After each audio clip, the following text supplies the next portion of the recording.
How many Leopard 2A5s and 2A6s? Yes.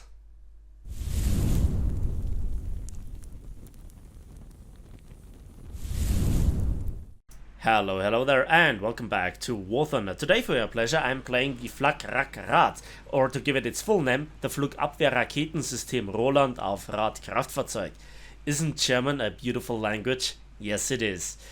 So, first of all, to the gameplay in the background, that is something that I would have loved to record, but I didn't press the button, so I have to explain to you what I did here. I did a lot of scouting. I got 27 scoutings, and from this 27 scoutings, my team managed to bag in 8 assists for me.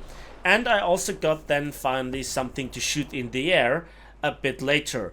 And one of the disadvantages of this huge vehicle is its size. So it's easy to shoot, easy to hull break, easy to destroy by any sort of weapon, even light machine gun fire, not even to speak about heat shells, heavy machine gun fire, or rocket or missile attacks from helicopters, planes, etc.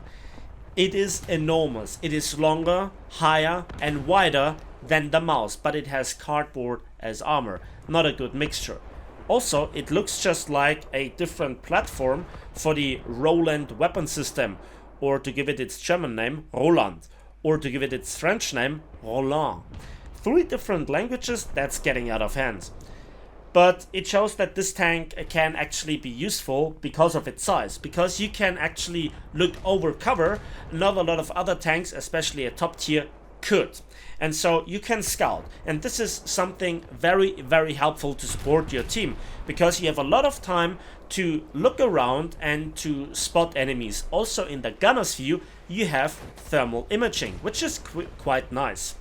On the other hand, when then you have something to shoot, you have also a mighty punch, especially versus helicopters, and you can choose if you wanna get the missile in radar guided or manually versus the more experienced helicopters that get obviously the radar pings and the lock-on warnings, etc, and so that the system also doesn't get distracted from the flares. So when the FlaRakRad 1, its predecessor at 9.0, has as the upgraded missile the Roland 3, this is what you get as the stock missile. And you know, then as a tier 2 modification you have the VT1 SAM, surface to air missile. And this is a vast improvement in many aspects. So first of all, your maximum velocity goes up from 900 meters per second to 1250. Your maximum range also goes from 8.5 kilometers up to 12. And even your bursting charge goes from an already respectable 6.8 kilograms to a whopping 7.9 kilograms. That is like heavy cruiser shell TNT filler. And that produces 59 millimeters of penetration. That slaps any helicopter and any jet it comes near, with also its proximity fuse. So, you know, the problem is you only have 2, and you have only 2 to launch at once. And even if you have fired once, you need then to fire the second one before you even go through the reload. And when you miss a plane and the missile just loses track, you don't start the reloading process before the missile has run out, which is really annoying. And, well, actually that is all that you need to know. But there is one other factor, and that is the mobility, and that is not that great. Yes, in a straight line on a paved road, the truck in theory has a respectable top speed of 100 kilometers per hour, but the horsepower to ton ratio isn't that glorious. It's 360 horsepower for a nearly 28 ton tank. So yeah, there are quite some heavy tanks that have better mobility than this, and you're fighting versus main battle tanks that are sometimes between 20-25 or even close to 30 horsepower per tons. So you're not really winning in any sort of drag race contest, and even on a paved road it feels like you're driving with flat tires. I have a truck driving license here in Germany myself, and I can tell you this is not how a truck drives, but you know, Gaijin driving model.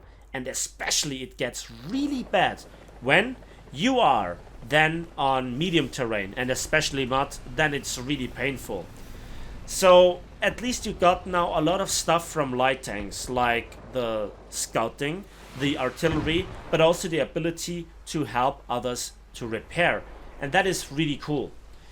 And at some point I want to have a custom skin from one of you, where on the side there stands in German, hier könnte Ihre Werbung stehen.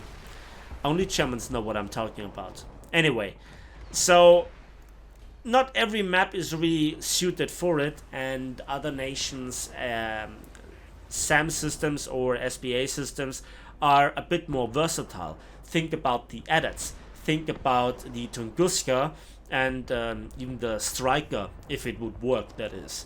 They have some gunfire power or some semi-anti-tank capabilities. But not all hope is lost with this thing though, because your missiles have such a heavy bursting charge that you actually can splash the front of an MBT and knock out its gun barrel to help an ally, to save yourself when he doesn't hose you down with machine guns, that is, and to just hold them also in place because you also track them. So far I have not managed to kill an actual MBT, but I managed to get a light tank that you'll see later on. And to be honest, I still love this tank. It is very relaxing to play. And have I mentioned how much fun it is to slap some helicopters to really punch them out of the air? There is one problem at the moment, and this is the server stability. Especially when planes and tanks are on low altitude, the radar is really unreliable, and the missile also wobbles all over the place. And also when you lock on radar on somebody that is higher in the sky, so you have a more stable lock on, then the missile also wobbles around like crazy. Now in this example, that was the normal movement of the missile, I guess, in order to try to correct for the movement of the target. But especially when you're shooting at jets, the missile is all over the place, and sometimes you miss by quite a bit, which should not be the case. I think the biggest advantage, obviously, is the VT1 missile, because now it has a range that exceeds 10 kilometers, which is obviously, KA-50, KA-52 territory of maximum range of their weaponry, as far as I am informed. And so you now can threaten them, which is awesome. And I think the pure existence of this thing puts a lot of fear into the heart of those helicopters. And when some people just don't pay attention, you can also get those juicy double kills. So it was a critical hit, and he goes down just in a second. Yes, there is the 4th kill of that match. So another thing is, you only have 10 missiles. You can run through them faster than you think, especially if a helicopter is playing whack-a-mole. If a helicopter is just hiding and going in and out of cover, you can run through quite a lot of missiles, and that can be really, really awful. So here I actually can show you a little bit of the versatility of this tank. You can see that some enemy tanks are really impatient and they're already spawn camping us. Our team is spawn camping them, and I just reverse up the hill slowly but surely, and then I scout an enemy tank. So that's the scouting part, and that nets me then in just a moment a kill assist or intelligence, which is nice. And versus some lightly armored vehicles, you still can shoot them with the missile and cause a beautiful hull break. So that's assist, that's a kill, and we also then have some action in the air, and that I leave uncommented. Let me just tell you this: I love to play versus helicopters when I can shoot them down. I love to help my team. It is really slow gameplay at top tier, but it's therapeutical. It is when you just have, not really the desire for the high Call of Duty ping meta, but you just want to relax and still be useful for your team, because at the moment the rest of your team is nothing but Leopard 205s and 2A6s. The only real problem that I have with it is that it costs 400,000 RP to research. So if you have the choice, obviously I think 99% go for the Leopard 2A6. And that is my first impression on the FlaRakRad, a very therapeutical tank. That's it for me. Thanks for watching, thanks for listening. I hope you enjoyed this video. Please give it a like if you did, subscribe if you want to see more, and we'll see each other on the waves, in the skies, and on the battlefields of War Thunder.